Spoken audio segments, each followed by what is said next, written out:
I'm Monica Garnsey. I'm the series editor, new series editor. It's a job that some fantastic people have done. So it's very hard acts to follow. We're talking about the new series of Unreported World that's starting on Friday, and when I look back on and talking to people who, about Unreported World, what's been interesting about this series in particular is that the stories that have gripped us, not all the stories like this, but many of the stories that have gripped us have been about people who are driving change, wanting change, suffering from change, being skewered by change. So this is the loose theme of this evening. It's reporting social change. And I'm going to introduce Aidan Hartley, Ramita Navai, Marcel Theroux, Jenny Kleeman, Seyi Rhodes, and Krishnan GURU-MURTHY is going to join us when he's finished Channel 4 News. So I think we're going to, and the reporters will be talking about their films. There are people from the production team here who are being very discreet. There's also some key people who aren't here, sadly, because they're still making the last 4 episodes, so they're working very hard in the edits as we speak. So those are the producers and the directors and the editors. So sorry they can't be here, but there are key people from Quicksilver around. And we're going to start off by showing clips from the first 2 films to go out. So that's USA, which Krishnan is reporting, and Indonesia, which is Jonathan Miller, and he's actually on location at the moment, so can't be here. Aidan, Ramita and Marcel's films are in the edit at the moment, so I was going to ask Aidan to start off with to tell us about his film. I would start by saying it's in Mogadishu, and I will let Aidan tell you about it, but just before you were going to... How many days was it before you set out that there was the double suicide bomb? Exactly where we were going to be filming. A few days. It was a few days, wasn't it? So do you want to just tell people about the story? It's a very different type of story to the previous films that I've made for Unreported World. I've covered Somalia for 21 years, and all of the stories that I've done have been political with a capital P. I think we've made 3 Unreported Worlds on Somalia since 2005, and I've also done a Dispatches. And I was interested in going back to Somalia this time because of the economic changes that are sweeping Africa that are very dramatic, and I wanted to look at the most sort of extreme environment where you could see these generally very positive economic changes taking place. Things began to shift as soon as we found the story of a man called Ahmad Jama Mohammed, who is a British Somali who returned to Mogadishu a couple of years ago to start a restaurant business. And you know, when you're... I live in Kenya, but when you're remote from the story and you think it's going to be one thing, it begins to migrate. And the story that we found in Ahmad Jama was extraordinary because it was not political with a capital P, but it was, as it turned out, extremely political, because he is a completely new face in a city where you see still, you know, a lot of guns, a lot of militias, a lot of warlords. Al-Shabaab is still very active in the city. It's a sort of very militarized environment. And here is a man who is cooking. And he's trying to provide a space for enjoyment, leisure, the finer things in life. And he's also celebrating Somali culture, because the Somalis have a very, very good cuisine. And these are things that that people have continued to eat for the last 21 years. But it's not something that has ever really been shown on British television. It's not something that has been shown to the outside world. And he's very definitely being targeted by Al-Shabaab and possibly by others, because he's trying to do something that people find terribly threatening. Those people who would like a continuation of the war economy, who would like there to be you know, no enjoyment really. And it was a touching, amazing story that was at the same time full of menace, because one of his cafes had been attacked by suicide bombers who had walked in as people were enjoying. It was at tea time, and they took out AK-47s and sprayed the coffee terrace, killed a number of people, and then detonated themselves. One of them inside a room which was packed with people who had run inside the building to escape the attack taking place outside. And 20 people had been killed, a number of them journalists, because it was the sort of favourite hangout of correspondents, because it was quite close to Villa Somalia, where the president is. And to this year, I don't know what the death toll is now, because it keeps going up. I think that 20 journalists have been murdered in Somalia this year, most of them in Mogadishu. And so the story became about Ahmed's determination to reopen the cafe, and to say that he just wasn't going to give in to the craziness of the people who, just didn't want anything to happen other than militant Islam and war and warlordism and all of those things. For me, it was difficult to adapt to the idea that we were just going to, I kept saying to the producer, director John Conroy, who's very much a war veteran of places like Afghanistan, I said, when are we going to go and see the president?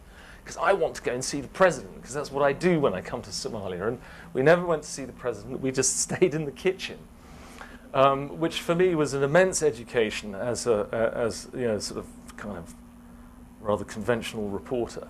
But I do like Somali food, and I suddenly realized that this was the story that I had been ignoring all of these years since 1991. And it was just so incredibly good for me to do, because it allowed me to look at a space of Somali culture that had been ignored, but which I knew was always there. And I think there's a tension in the film. I'll shut up in a moment. There's a tension in the film between that realization that at any time you can walk into Mogadishu and say, all of this is going to go wrong, any kind of optimism here is hopeless. And there's this amazing peril that Ahmed is living in, that he could be shot in the back of the head at any moment. But in his story, there is all of the hopes that you can relate about what the Somalis want for their country. It's not a saccharine story, it's a real story. And so I'm very proud of the film, and I hope that the people who watch it will like it. The British Somalis here, the Somalis back in Mogadishu, and you lot. It's a terrific film. It's absolutely brilliant. It's almost finished. But I wonder if, Aidan, you could talk about some of the challenges of making it, because it's one of the frustrations of working at a few places in the world like Mogadishu. But Ahmed Jama has no security. And he feels a bit guilty about it, because it's one of the reasons the restaurant was vulnerable. But you have to have security, because you have to, because of insurance, and that's, there's a risk of feeling limited by that, and also turning into a bit of a circus. And how is it making a film under those conditions? Yeah, there is a rule for Somalis who are living in Mogadishu, and a guy like me, who's worth Channel 4, I hope, at least $2 million. And so we had a huge number of security men. We had to wear flak jackets on the road, which is very difficult to do, because visually it makes you look separate from people. It just doesn't look right. So I have to admit that I kept taking my flak jacket off, but don't tell the insurers, because we just wouldn't have been able to make such a good film if I'd been sort of wandering around looking like a turtle.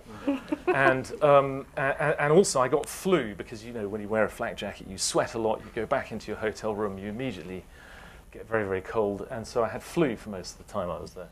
But it's a dangerous place. In 2008, when I was making dispatches there, our convoy was hit by a roadside bomb. 3 people were killed. The blast took out our escort car. It was a very close thing. It's a dangerous place, And the fact that it was very quiet was perhaps deceptive because these things were still going on.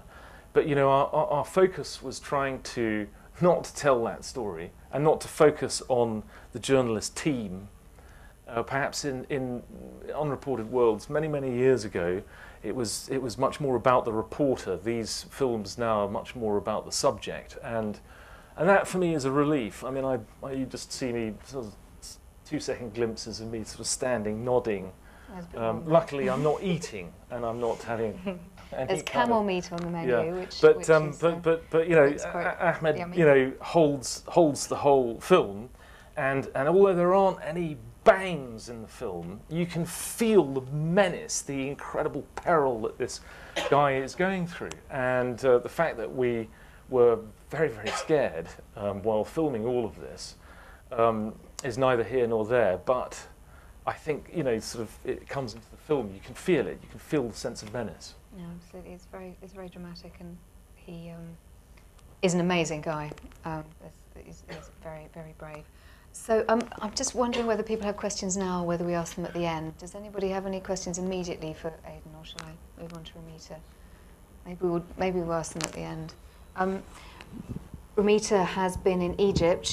Her film is also in the edit, and it was a really tough story, this. I mean, Ramita's done very tough stories before. On the scale of things, this might not have sounded so tough, but I think it's about sexual harassment in Egypt, and I'm sure you will be aware of the, you know, incomprehensible mob attacks on women, Egyptian women, and foreign reporters as well, that have become a sort of very sad feature of Tahrir Square protests. Almost every time there's a big protest now, there is a horrendous mob attack on an Egyptian woman, and you know, unimaginably traumatic. And we very much wanted to cover this. We knew it was going to be very difficult, and it was tough, wasn't it? It was not an easy story. Yeah, it was really tough getting women to talk about this. First of all, the sheer number of these mob sex attacks is so much higher than is being reported, and they're not being reported simply because there's a real culture of blame. So most women we spoke to, I'd say 90% of the women we spoke to hadn't even been to the police to say that they had been mob sexually attacked. Let me just explain what a mob sex attack is. It's when a woman is usually stripped of all her clothes by a group, dozens of men, by a mob of men, and then raped by their hands, vaginally and anally. So they often have internal injuries, and they're too scared to go to the doctors because they fear that they'll be judged by doctors, and too scared to go to the police. And there are many cases of women going to the police and the police then sexually harassing them. You must be a bad woman for this to have happened to you in the first place. So that was a real shock, the sheer number of these attacks happening. And of course, for anybody who's been to Egypt, the daily sexual harassment is what we started looking at. And the question of why Egypt, which for me was particularly interesting because I'm originally Iranian, and I've reported from quite a few Middle Eastern Muslim countries, and I really have noticed that it's bad in Egypt in a way that it isn't in a lot of other Middle Eastern countries. So it was trying to figure out the why. And you had a few explanations, but what's difficult is that these are things that also apply to other countries. I mean, people talk about male unemployment a lot, the rise of new conservatism, lawlessness after the revolution. Yep. But all of those happen in other countries too, don't they? So this conundrum, why Egypt? Yeah.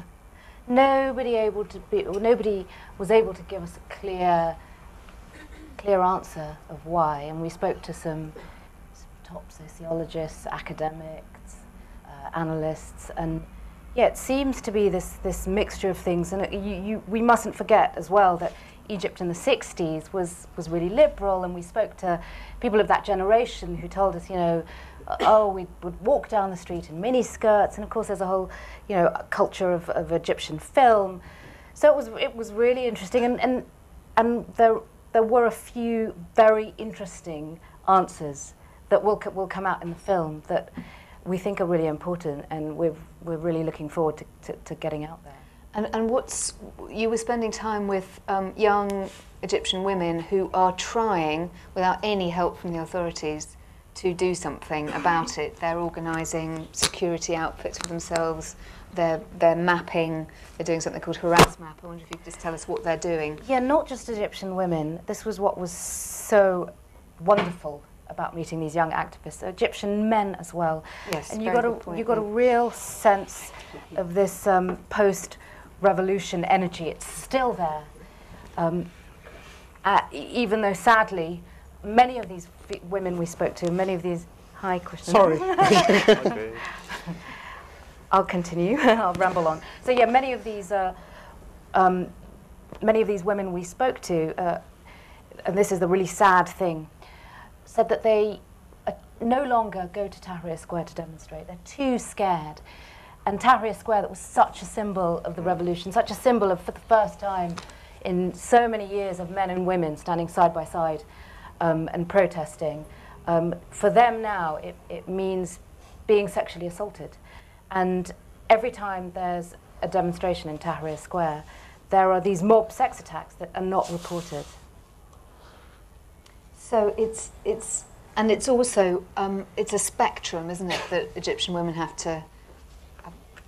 It's not put up with. Doesn't even begin to address it. But from catcalls to molesting, and somehow the culture has allowed this, and a sort of culture of denial has built up over some time, and the mob attacks seem like a terrible logical conclusion to this attitude, or I mean, yeah. How did you feel? What was the relationship between the mob attacks and the sort of casual, nasty stuff that wouldn't be so surprising, but is just very prevalent? Yeah, the casual, nasty stuff. The casual stuff is even everyday groping. You know, which, I mean, the figures are incredible, aren't they? Yeah, yeah. I mean, 80% of all women. I mean, there's only one report on this that's ever been done. So there's very little information. There's very little reporting about this, and one academic study. But yeah, the figures are really shocking. What's really interesting is that most women who were sexually harassed and who were victims of mob sex attacks are veiled. So that immediately... So the idea that it's because they're dressing provocatively in a country that's got more conservative is very easily dismissed, isn't it? It just doesn't apply. Yes. In many cases. Yeah. So and anecdotally, there seems to be an increase in these attacks since the revolution. That's what everyone on the ground told us, as well as academics and all the charities and NGOs working on this. So yeah, the fact that most of these victims are veiled, because you're right that the immediate response of the police and even the spokeswoman for the Muslim Brotherhood, the spokeswoman on women's affairs, has said that one of the reasons for this happening is that women are dressed inappropriately and they're to blame. And it's just not true. No. It's just not true at all.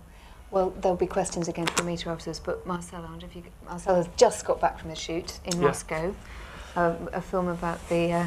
Well, it was. I just got back from Moscow on Sunday. I'm a bit superstitious about talking about it because we haven't even started editing it yet. I'm going to say what it's like, and then we're going to see the rushes, and it'll be a totally different film.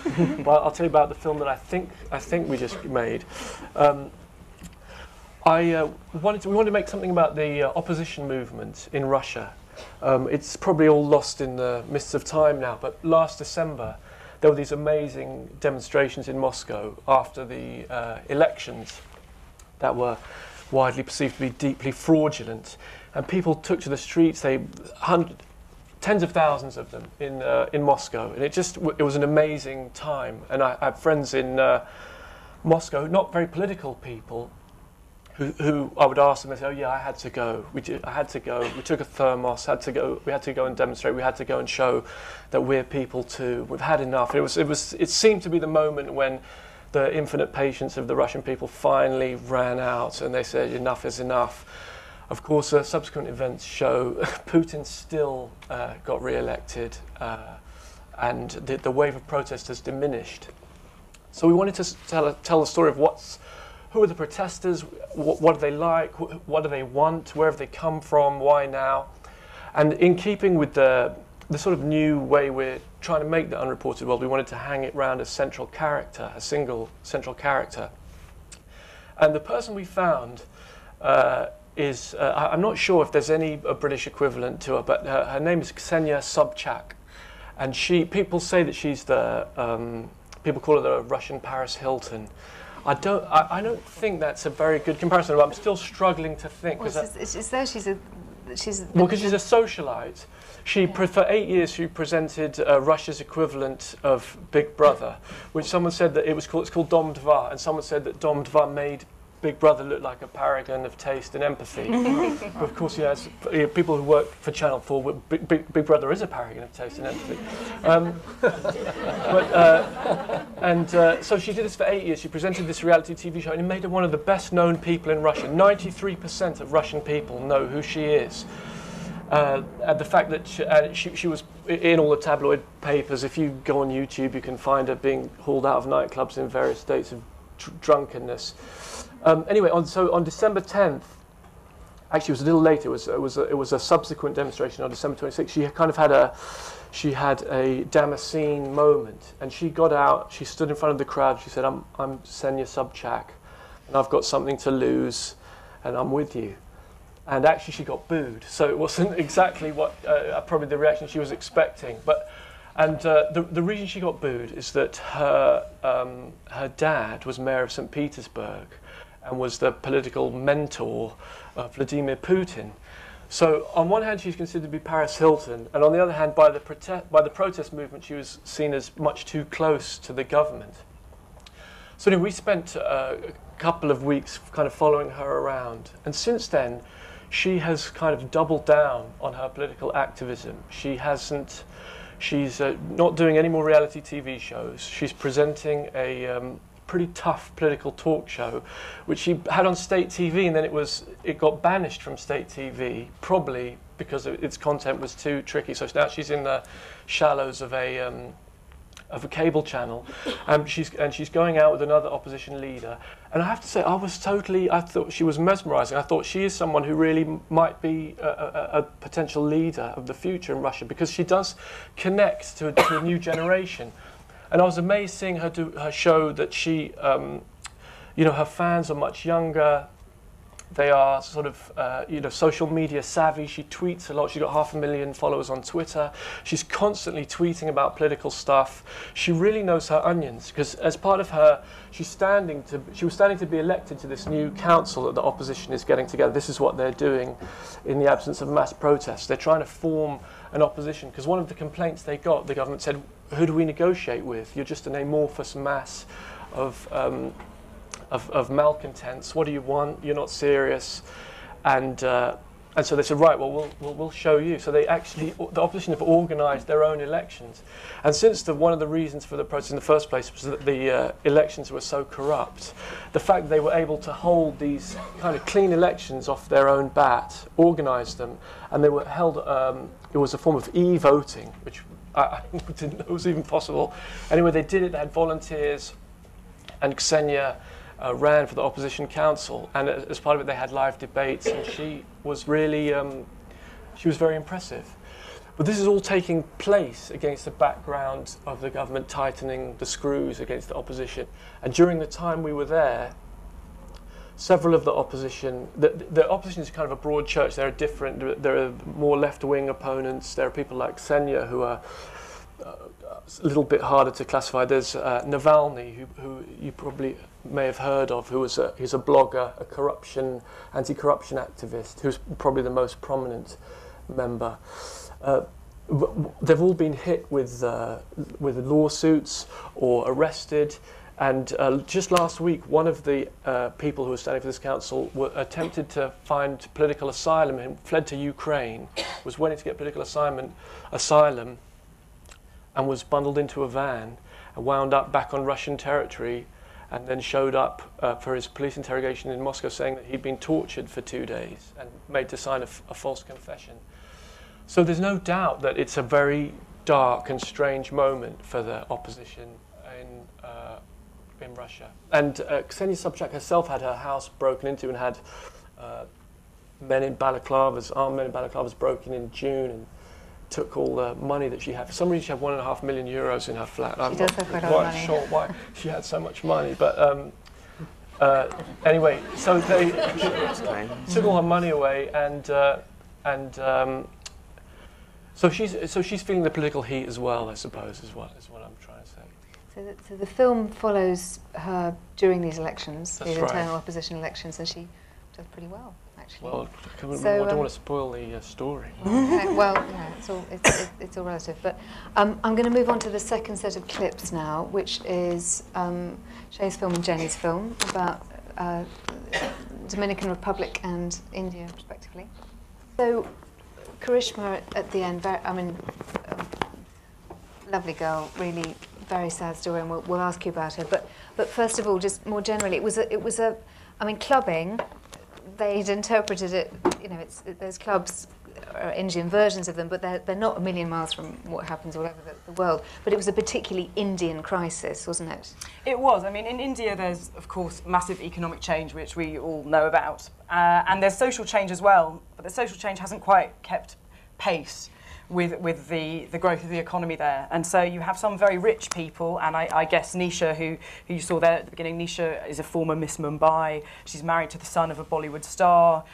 She goes on holiday to Greece and Ibiza and places like that. She represents a very tiny minority of people in Mumbai, let alone people in India.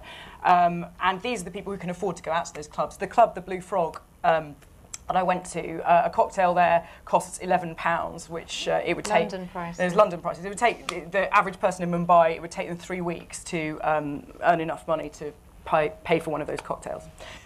So they go out to these clubs. This police character, Vasant Doble, who you saw in a bit of archive there, he actually is in the film. Part of the film is me trying to track him down and get answers out of him. Elusive man.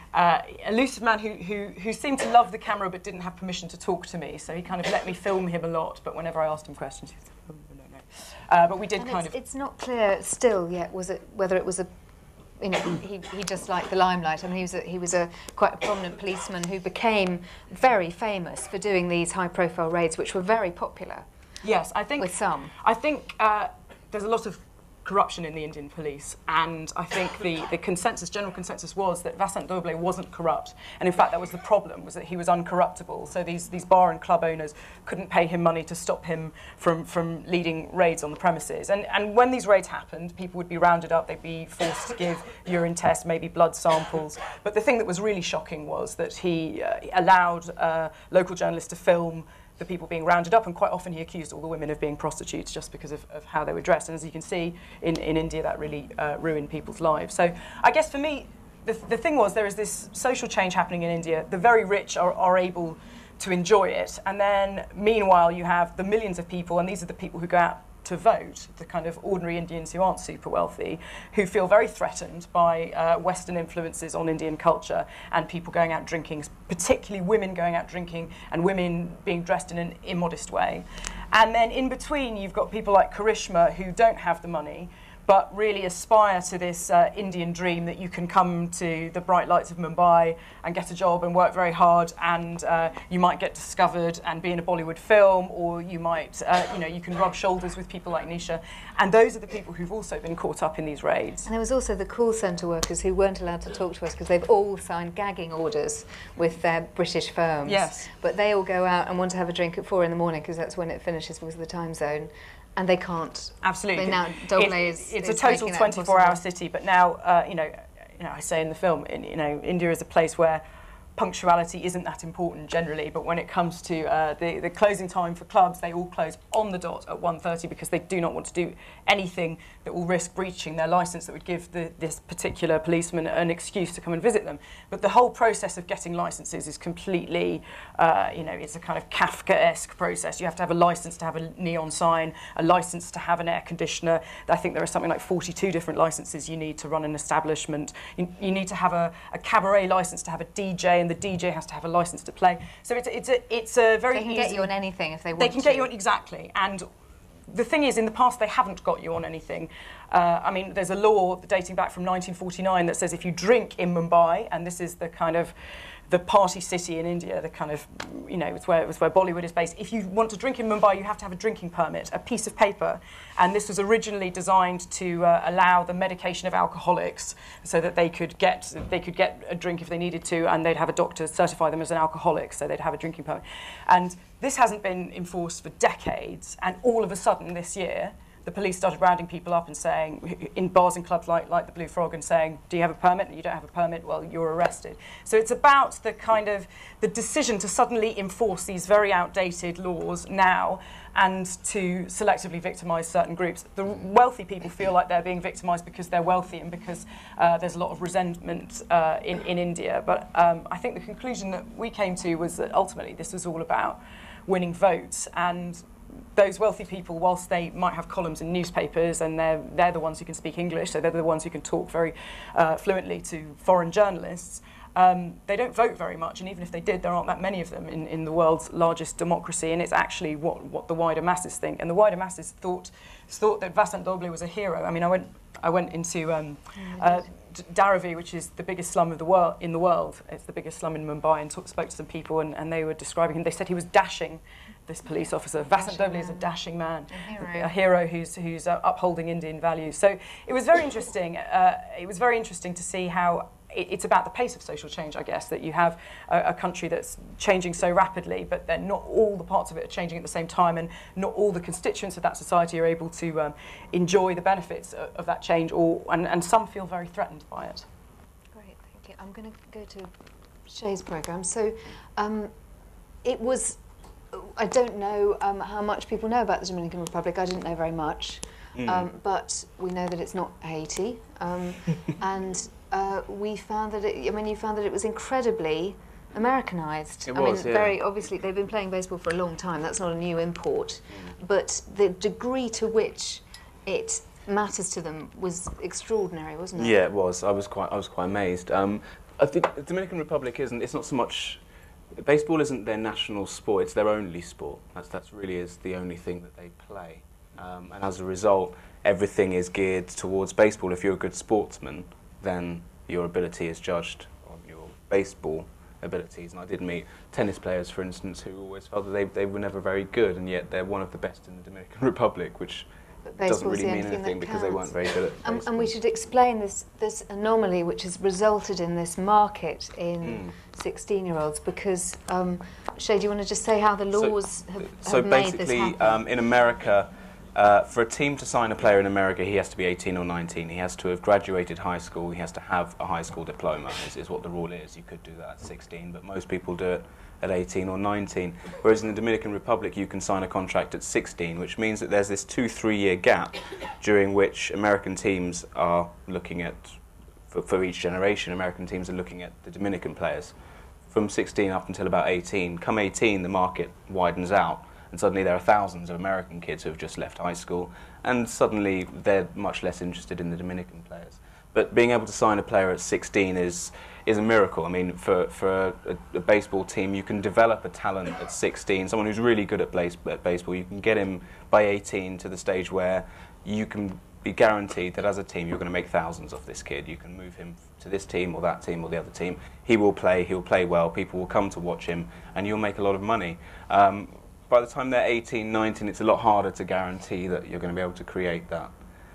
So yeah. So these Dominican players are of huge appeal to them. They'll pay a huge amount of money, but only between the ages of 16 and 18. Only between 16 somebody and like 18. Patterson's got this terrible sort of ticking clock over his head. Absolutely. And you were finding that... I mean, what I found in Dominican, thinking about social change, I mean, it's a country which has changed massively. Obviously, it started off as a sugar colony, and everyone was essentially there to pick sugar for their Spanish colonial masters.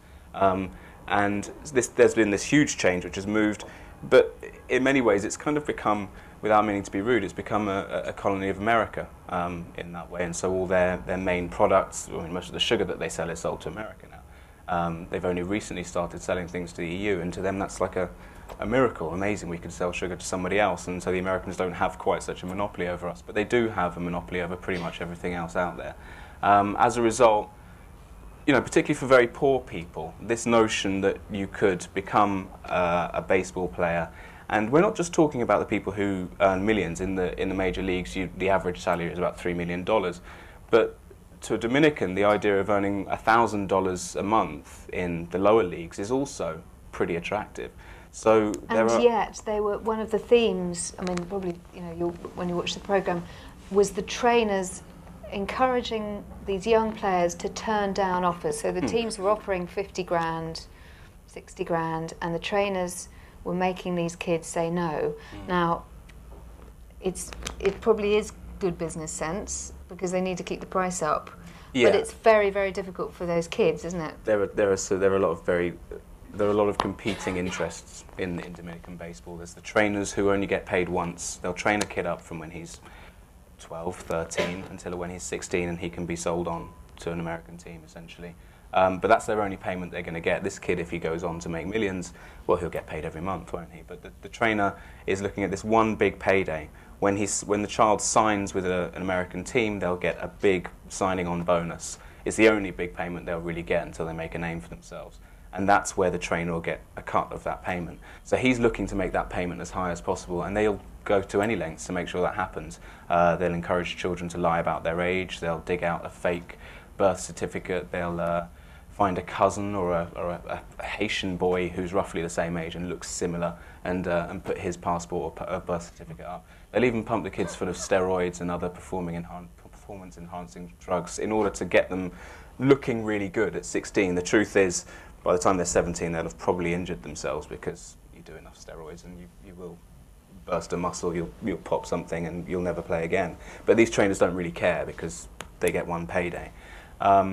But it's you know, a very sad situation. It when is, you're, and when you're what I mean, I obviously found- the winners are superstars, Yeah, exactly. and then there's everybody else. But what I found really interesting, and this mirrors almost so much of our lives. I mean, even my son's 8 years old, and he talks about X Factor like it's the dream, you know, and or the Premiership as if it's the dream. And this is what we've done, I think, in this world where we all have so many opportunities and there's so much development and there's so much out there. Even in a relatively poor country like the Dominican Republic, there's so much opportunity and promise of something. You know, I might get to move to America, I might get to send my kids to college, and it kind of raises the bar so much that if you're right down at the bottom, you're looking for a big jump. You're looking for something that's going to take you right over. There's no point thinking about school, college. That's this sort of meandering route that those of us from the middle classes can consider. If you're right down at the bottom, you need something major, a big kick, which something like getting signed by a major baseball team, that's the sort of thing you're looking to raise the whole family out of poverty. And that it's become almost universal. Even here, if you go to certain council estates, there are people who will talk about X Factor or signing for Man United as really their only chance of becoming even just middle class, let alone super wealthy class. I mean, in the Dominican Republic, people can leave school, so they do. So they leave school at 14, which means they can just train full time. And I mean, the reality for them is that, you know, outside of baseball, outside of some sort of amazing talent that'll make you millions, you're likely to be picking sugarcane for the rest of your cutting sugarcane for the rest of your life, and that pays pence. So, yeah, you know, you can understand where they're coming from, but like I say, it's not a desire, and it's not something that is unique to the Dominican Republic in this country. I mean, I mentioned my son already. He's 8.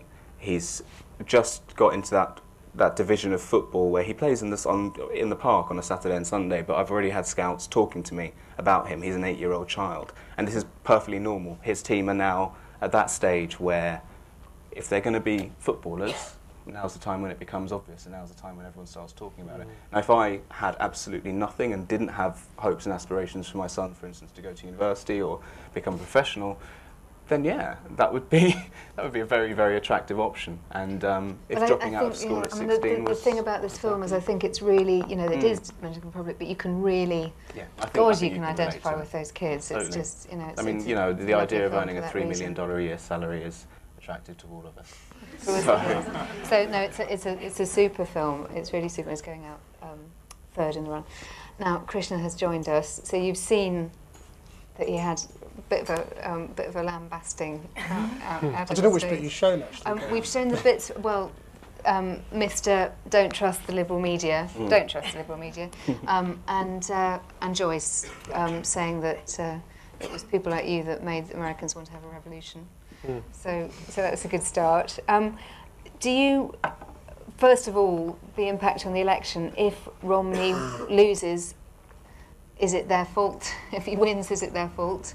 What have they done, these very strident voices that have been affecting the right? Well, I mean, the point of the film, I mean, I suppose the first thing to say is every so often on Unreported World we like the idea of going to a place that we think we all know, and find something that may surprise us. And so that was really sort of the starting point of this film, and we thought it would be a good way of looking at the election. Actually, what it's turned into is a way of looking at the impact of conservative talk radio on America. And we think we know about this stuff. We think we know that there are these sort of crazy talk radio hosts in America, and there must have been an American phenomenon that's gone on forever, but actually it's a relatively new thing. It's only really been going on in America for about 25 years, when American media was deregulated. Before that, their media used to be much like ours. It used to have something called a fairness principle, which used to require radio to be balanced and to give equal time, much the same way that we do in this country at election time, and more generally we have a duty to be sort of duly impartial.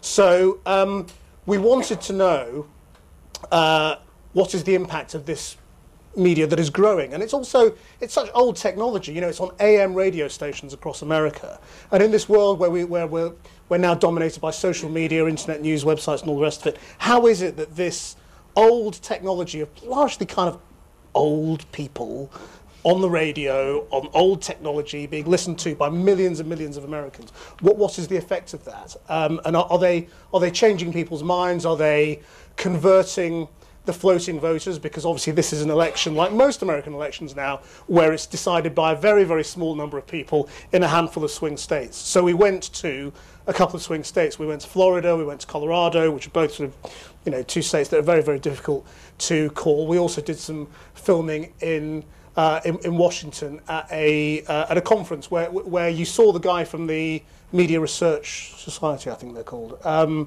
who are sort of an anti-liberal media lobby group, basically, and they monitor the mainstream media, as they call it, and they hate it, and they think it's completely biased, and they spend their time sort of campaigning against it. And so we spent time with three main characters. Joyce, who you saw in the clip, who is a sort of a small town local radio host, basically. You know, she broadcast to a relatively small number of people every day, maybe an audience of sort of, you know, between 10 and 20,000 at any one point in time. But she also goes out on the internet, so she's got people calling her from Israel from time to time, and all sorts of strange places like that.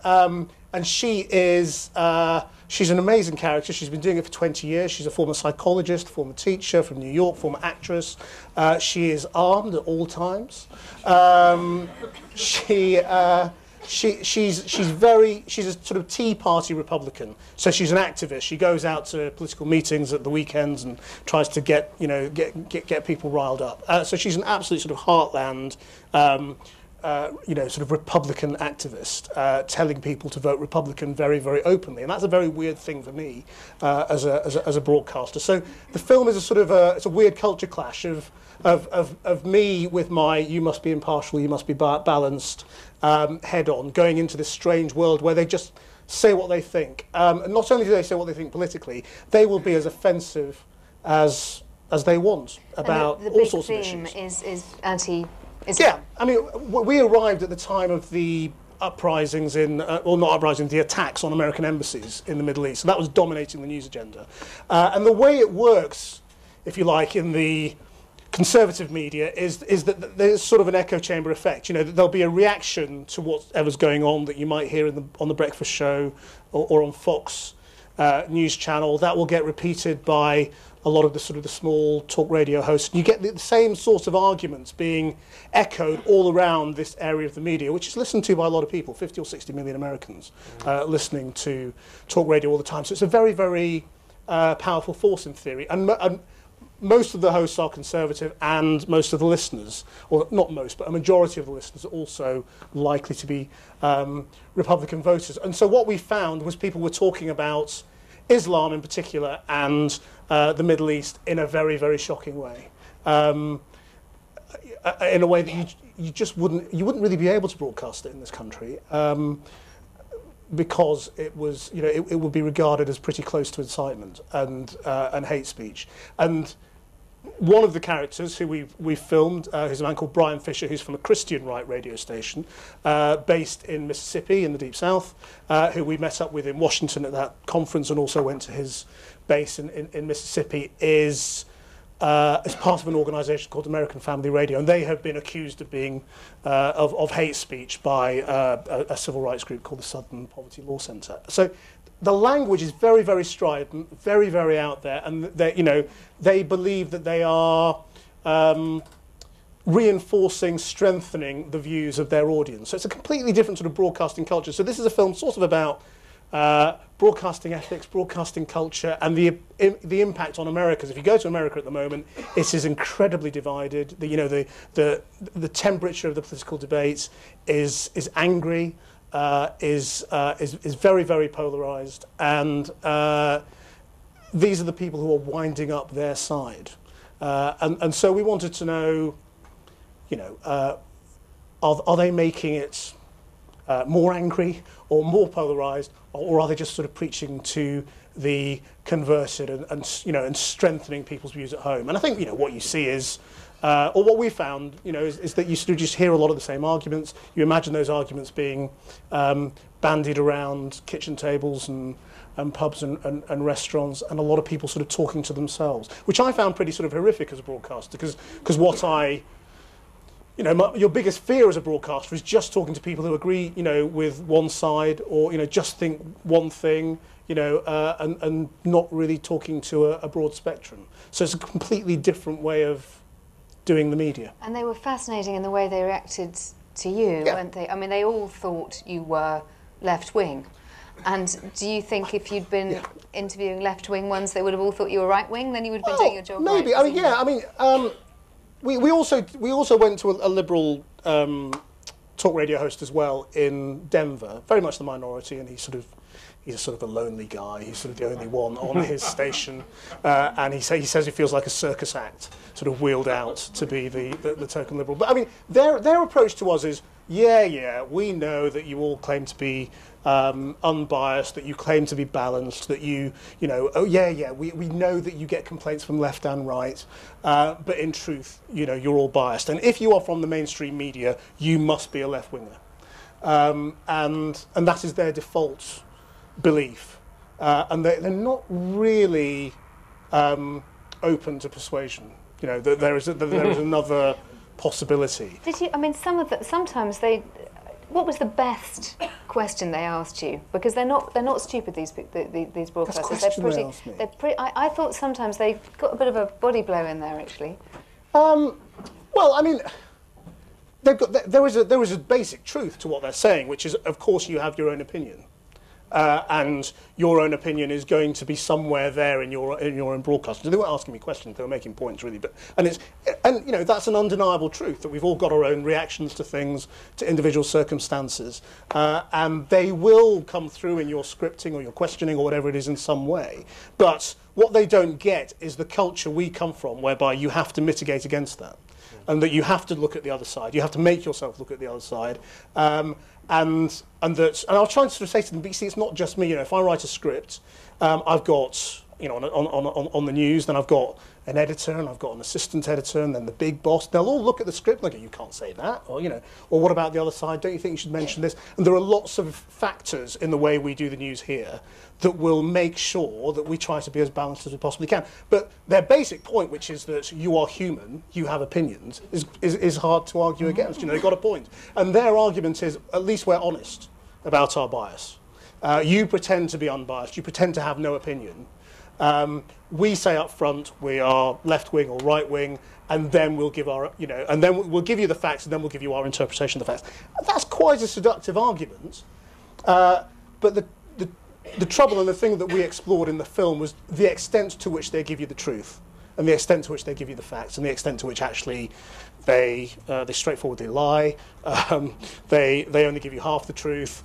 They spread rumours that are completely unsubstantiated, and they're not journalists in any way. So they will read something and then just kind of say, "Oh, look at this! This is amazing," and then they will tell an audience of 1 million people, and they've no idea whether what it is they're reading out is true, and there is no process of checking or anything like that. So very, very different and all very weird for me. So I sort of wandered around as sort of the innocent, being very sort of calm and trying not to argue with anyone too much.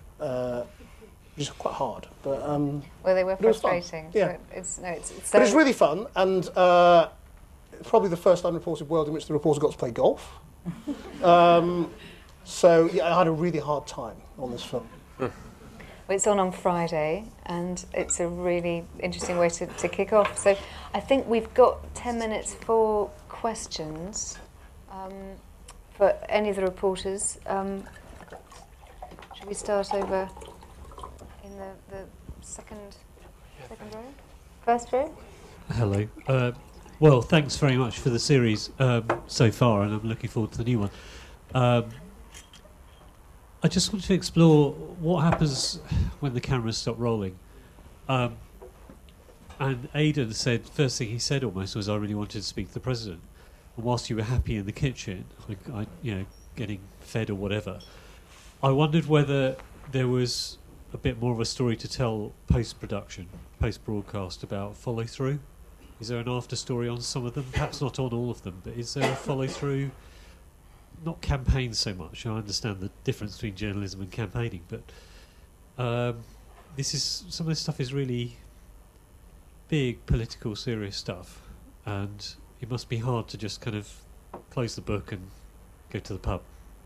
That's not a bad idea, but I think it's I think Krishnan's film about the Baghdad bomb squad. Perhaps he could talk about what happened after that, because you had a bit of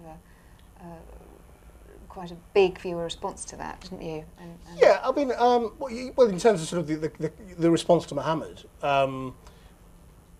when the programme went out, I don't know whether you saw it. We did a film, for those who didn't see it, about the Baghdad bomb squad. And we spent a couple of weeks with the bomb squad, and they were very poorly equipped, and a lot of them get injured, and a lot of them got blown up. And there was one particular character called Mohammed who had been blown up about a year before, and had basically got no compensation, and was living off a very, very small amount of money with a very poor prosthetic limb, and he was desperate for help and desperate for a prosthetic limb. And we had a very big viewer response to that. Lots of people just sort of wanted to send money, and did almost immediately. I think we got about £3,000 in the space of about a week. And sort of carried on, and that was taken up by a charity who get involved with people around the world who have lost limbs, and they have basically sort of channeled that money to him to sort of help him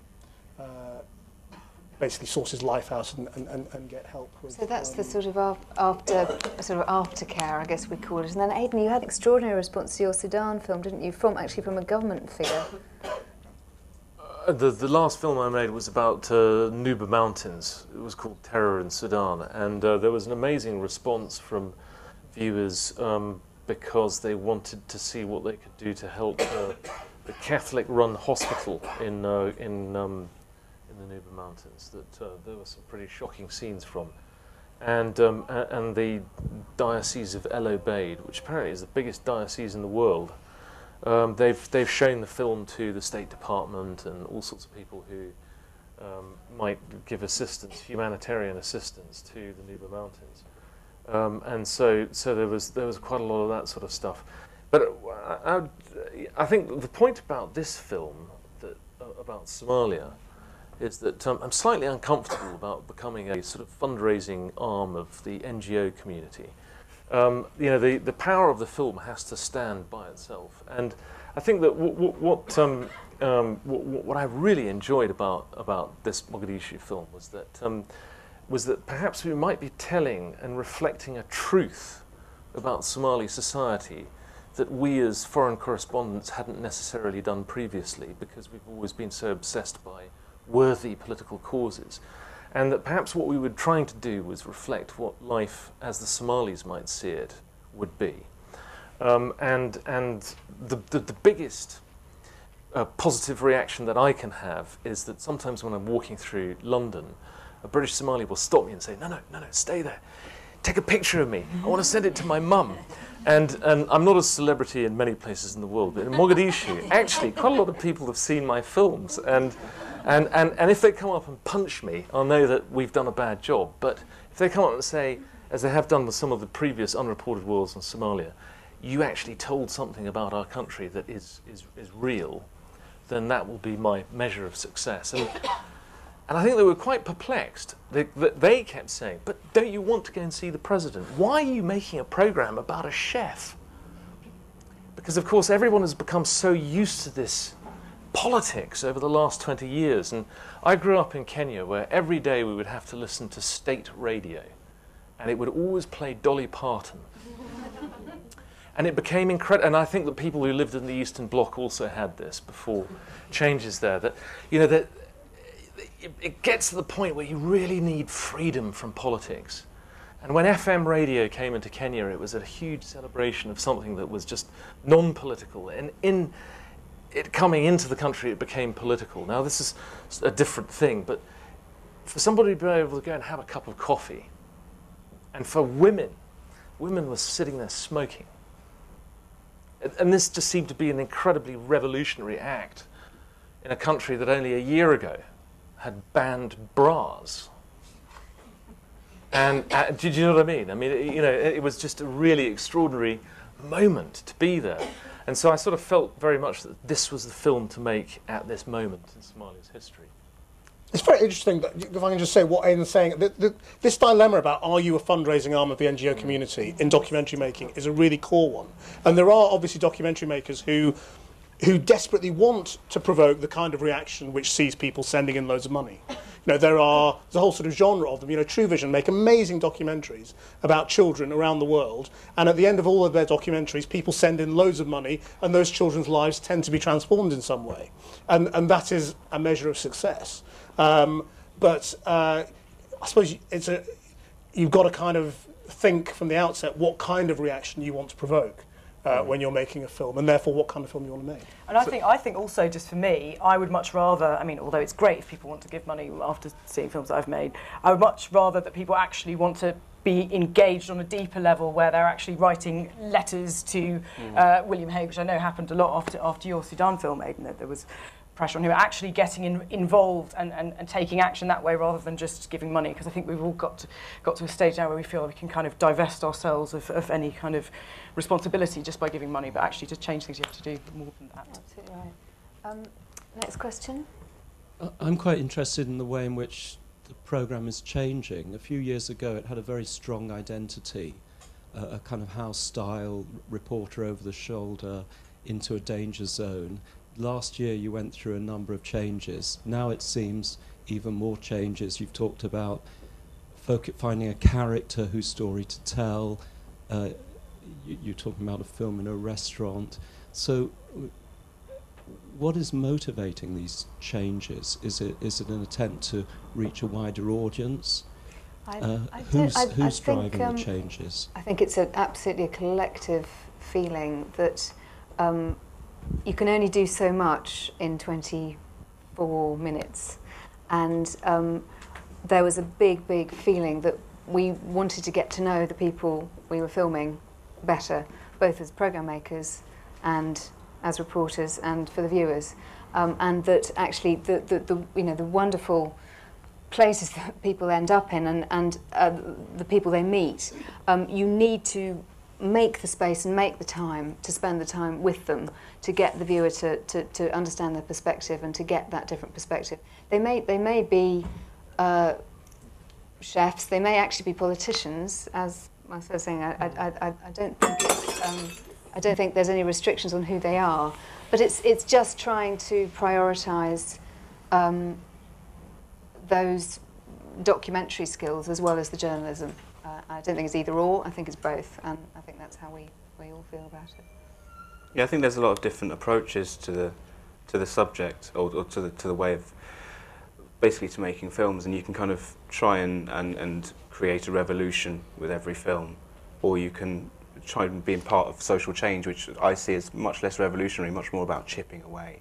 And so when people get involved with the character, they become invested with the character, they start to like somebody, rather than focusing on the issue that is affecting that person. They're focused on that person, and so therefore the issues kind of get stuck into your head a little bit better, I think. And then when you have the opportunity to vote, either directly, you know, to vote in an election, or to vote with your cash when you go out to buy something, you have these issues in the back of your mind, and you have a character who you relate those issues to. So it may be, I just think of a random example, a film I made about leprosy in India. You may focus all about leprosy and may think about the disease and how it affects people and discrimination, or you may think about this one person who you met through the film and how it affected him. But either way, the next time that leprosy becomes sort of an issue for you, the next time you're asked to give to a leprosy charity, for instance, your mind is changed not so much by the fact that you know that leprosy is a huge issue, social issue, something that needs to be changed, but by the fact that you were introduced to a person who you liked and you felt that he needed help. Yeah, I also want to say that I think our job as reporters is to help people feel empathy for people living very, very different lives on the other side of the world. And I think you can cover a story very broadly and go and see lots of different places and meet lots of different people. But there's a danger of perhaps alienating the audience from the people, and so they just see the issue but don't think about the people involved. So it's easier to kind of turn away. And I think what we're trying to do now is just create more empathy from people who live remarkably different lives. And it's really easy when you see a film about an issue to think, oh, well, that's an issue. I've been shown the issue. Yeah. I've also been shown a potential solution, so I give the money to X charity, and then that's it, wash my hands. Whereas when you're shown a person, you kind of become instantly aware that donating £1,000 to an individual isn't actually going to change everything, because there are laws, there are organisations, there are a whole bunch of structures around this person that are holding them back, and you become a little bit more aware of that through him, rather than, as you say, the scattergun. It's also the complexity of people's situations. Exactly. Sometimes people's stories do take quite a long time to tell if you're going to tell them properly. You can't just do it in 3 minutes and move on. But you're right, it is evolving. So let us know what you think. I think there is a very strong identity actually to this suite of films, and it's kind of only something that became apparent to me after I kind of realised what all the stories were. But I think when you see it as a whole, you will also see that, you know, that there is a strong identity to Unreported World, which is still there. Slightly different to what it was, but only slightly. No, second row. Yes, hi. Just want to ask a really good question. Thank you. Just wanted to know whether you think, from the people that you've interviewed, do you think there are people out there organising or mobilising those criminals, you know, sex mob attackers? Or is there any agenda behind it? Because even though the victims themselves are going back to report back, but it just seems that there's something else behind it. Was there any consensus, or do you think there's political involvement in that sense? Well, that's an excellent question, and you've just got to the heart of one of the reasons given for these mob sex attacks. And supposedly they started in about 2005. It's quite well documented that Mubarak paid thugs to sexually assault women, to beat up protesters, and that is exactly one of the theories that's being given at the moment for this rise in sex mob attacks. But we mustn't forget that, you know, and maybe that has created a copycat culture, because we mustn't forget that this also happens during religious festivals, apart from demonstrations. It's religious festivals like Eid, and Eid was it yesterday? Weekend. 26. That's right. But actually, lots were out on the street in the last few days, because I'm still in touch with the activists that we were following, and there were lots of attacks, lots of assaults, which they don't think are orchestrated. But yeah, excellent question. Can you see a women revolution happening of some sort? Just to, because I think this issue will be brewing for a while, and then I could see, a huge number of women coming up as an activist, to start another revolution, perhaps. Have you seen anyone saying anything similar to that, or? Well, I mean, there's certainly a really strong women's movement there at the moment, feminist movement that includes lots of young men. And it is, as these attacks seem to have increased, it does seem to be gaining strength. But then again, a lot of women are attacked when they demonstrate, and there have been a few high-profile women's rights demonstrations where women were demonstrating against sexual harassment, and many women there got sexually assaulted. So, I hope women will fight back. It seems that they are. But watch the film for the answer to that question, because it is I think there's some really interesting answers.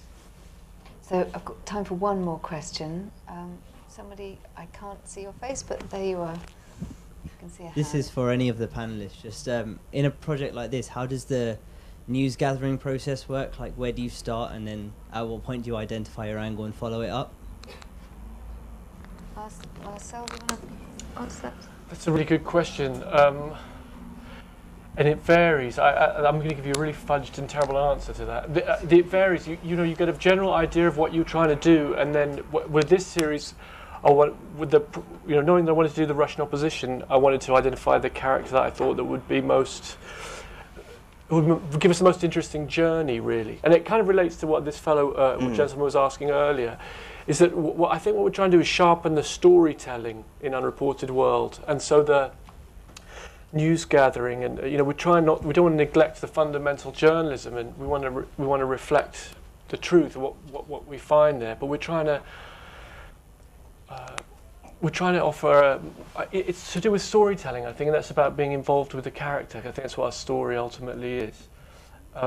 But I mean, for me personally, a very important thing is getting a good fixer, someone who has good contacts there and can steer, because you had a wonderful producer. I was a real privilege working with. I had a woman who was a former Soviet dissident, and it was amazing. It was a bit like going with the Ancient Mariner, because I felt like she'd seen everything, and she'd seen every pot change, every false dawn, everything. She knew everyone. She'd interviewed Putin.